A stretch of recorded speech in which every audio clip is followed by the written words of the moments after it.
Parti Gerakan sejak penubuhannya pada tahun 1968 komited terhadap pendekatan bukan perkauman sebagai asas perjuangan dalam bidang politik, ekonomi, pendidikan dan kebudayaan. Pendirian ideologi Parti Gerakan dalam pelbagai isu antaranya: pertama, kestabilan politik.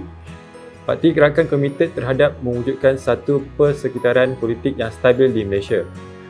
Kestabilan begini hanya boleh wujud melalui komitmen berterusan sistem raja berlembagaan dan demokrasi berparlimen semasa.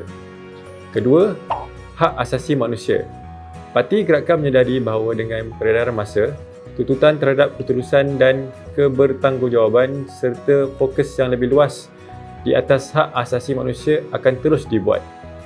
Gerakan juga turut komited dalam melindungi dan mempromosikan hak asasi manusia serta kebebasan asas seperti mana yang termaktub dalam Perlembagaan Piagam Bangsa-Bangsa Bersatu Bab 10 Artikel 62 dan Deklarasi Universal Hak Asasi Manusia 1948.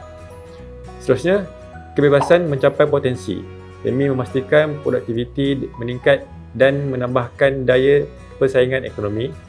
Kita percaya satu suasana persekitaran perlu diwujudkan untuk menggalakkan hak demokratik rakyat Malaysia untuk membangun dan merealisasikan potensi mereka ke tahap sepenuhnya. Gerakan percaya demokrasi dan penswastaan pendidikan khususnya di peringkat pengajian tinggi. Namun, usaha kerajaan dalam bidang ini tidak patut dipandang remeh. Keempat, kepercayaan dalam pasaran bebas tetapi dengan perlindungan kerajaan terhadap golongan miskin. Bagi Parti Gerakan, alasan bahawa pasaran adalah lebih cekap dan patut digunakan dengan pengecualian sepenuhnya daripada kerajaan atau sebaliknya adalah melampau dan tidak rasional. Pasaran dan kerajaan memainkan peranan penting dan saling melengkapi serta memerlukan di antara satu sama lain. Kelima, masyarakat adil dan saksama. Usaha mewujudkan satu masyarakat yang adil dan saksama perlu dijalankan sebagai satu ciri unggul dasar kerajaan.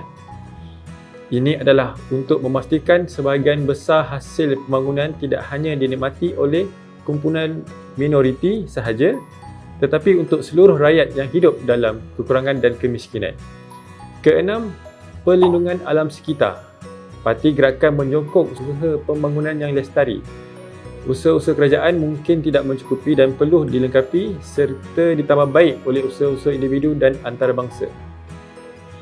Yang keduanya merangkumi pertambahan peruntukan sumber kewangan daripada negara-negara maju terhadap pengurusan alam sekitar global dan pemindahan teknologi yang mesra alam dari negara-negara maju.